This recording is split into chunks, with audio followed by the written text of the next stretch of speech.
So this would be part two to seeing Jesus' face, because after that happened to me probably a week or so later, I only told a couple friends to begin with, but I didn't tell family. I, was sitting at my parents' and along the fence on their lawn, and I probably had the Bible with me, I'm not sure, but I was sitting there trying to think of what to do as far as seeing a pastor, because family members didn't go to church or anything like that. I was the only one that was like being involved in God. 'Cause all my family stopped at when I was in middle school. But anyway, so I'm decided that I need to talk to a preacher or a pastor or something, about this vision I had. So I went to work, and like I said, this is like a couple weeks after the vision. But one day I was leaving work, and I'm thinking still, like, who should I contact or where should I go church-wise? And I start my car, and the radio turns on, and it says, "Go to Mountaintop Church." And my radio was set to a Christian channel, so I listened to the commercial, and I found out it was only like 4 miles away from my workplace. So I ended up calling the church to see if I could talk to the pastor about my vision, and they got a hold of him for me, and I told him my vision, and he wanted to meet me. So I met him at a Chili's restaurant, and he brought a retired pastor with him as well, and I had a lunch with him. It was probably 20-30 minutes, and I just, they asked me a few questions, which I can't remember, but, I think I told them where I worked, what I do, my vision, obviously, what happened, and they didn't say I was crazy, and they didn't say I wasn't, they just took me for my word, I guess. But I ended up deciding to go to that church because of the radio experience. So finally it comes Sunday, and it's time to go to church for the first time in a long time. And I picked up two friends, one who was like a Christian believer, and the other one is the friend that I had done a exorcism unexpectedly on. I picked them up, and we drive to the church, and you know how they give you those little pamphlets of like their church events every Sunday when you go in, so you can follow along, and then also it tells you, it's like a newsletter pamphlet, but on the front of it, it said 3 friends in a car going to church for the first time. And I'm like, come on. It's like 3 friends in a car going to church for the first time was printed on the front page of the pamphlet. I still have the pamphlet. That happened, and I was like, wow. So I was like, I'm being led to this church. So I started going to that church, and the pastor had awesome sermons. It was a non-denominational church. I can't say I've ever been to one before. And they don't really have the religious structure to worship God. They just, if you're a believer, you go. Is pretty much how I define it. The pastor used to be a pastor for a Lutheran church system, and he left that and started his own church, and he had it be a non-denominational church. So I got led to that, and then I didn't know this, but they did baptisms too, because I had an experience prior to the vision of Jesus where I went to the park randomly, and they had a lake there, and people were getting baptized, and I wanted to get baptized so bad at that point, because I was probably a good year into my Bible faith walk, implementing the Bible the best I could into my life to please God through my heart, actions of love to show Him.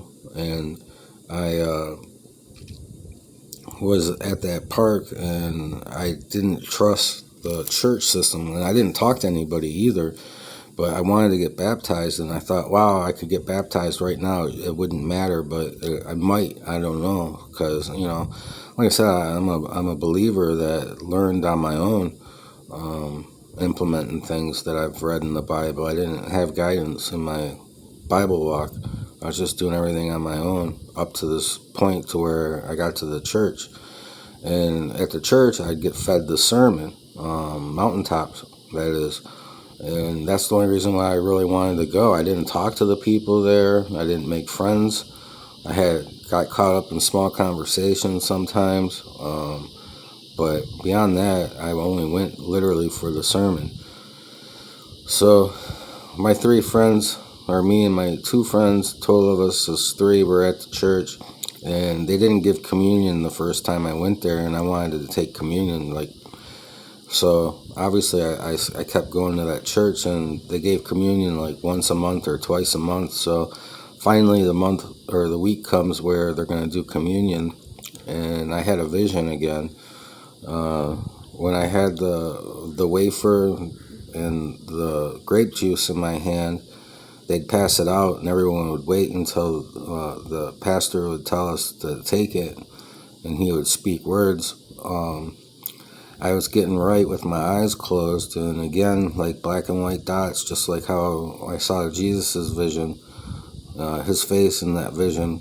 I took the body, and then I took the wine, or the grape juice, and I was getting right in my mind before I took it by like asking for the forgiveness of my sins. I was reflecting my week and just asking for forgiveness.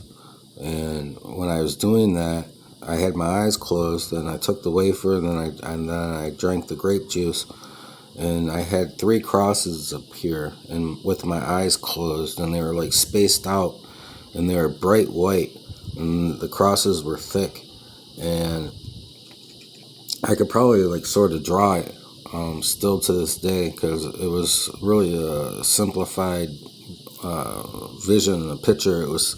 There was no movement in it. It was just a standing still vision, and it was three crosses, and it was in black and white and gray color scale with your eyes closed, and they were on like a hilly plain, and there was like no grass or anything. It was just like a line that showed that there was like a hill, and it was wild. I was awed by it. I kept my eyes closed until it faded away. But with this church, I found out that they do baptism, so I signed up because they do them at a lake, and I signed up for that, and I got baptized when I was probably 31, 32, somewhere in there. Prior to that, there was experiences that I was having, like where when you're doing such a good walk for God in your heart, I believe the enemy was like tempting me, because like he looks for your weaknesses to have you screw up in your own personal self-awareness of what you're doing. Because if you're putting God first, then you're always trying to be self-aware of your actions, your speech, how you might affect people, things like that. I always said to myself, you got to draw a line, and if I cross that line, then I'm crossing myself during my walk. But I had a couple experiences where I want to say I found two wallets, maybe just one, but I found a few wallets in my life. But I return them. One I put in a mailbox, I believe, or else I met him up with him. I think the other one I might have put in a mailbox. I'm not sure if it was one or two, but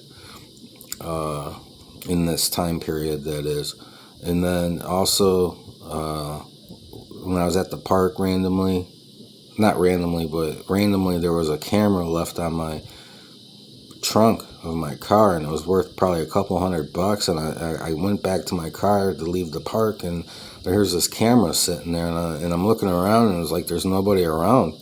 And I'm thinking, why is this camera on my car? And it was just the weirdest, like, out of nowhere thing, And it's like I could have easily taken it and I could have used it, you know. But I took it and dropped it off at the Lost and Found at the park. And to me, that was like the enemy was tempting me, you know. It was like just like finding a wallet, being tempted, you know, to take the money and not return it, you know. Like I was that self-aware of my walk to where anything that would happen to me, I would be like, nah, this is of the enemy trying to screw up my walk. Like that was my first thought. But anyway, this is part two to the vision because I figure I should explain what I did after that. The first part is just the vision. Anyway, there'll be more uploads.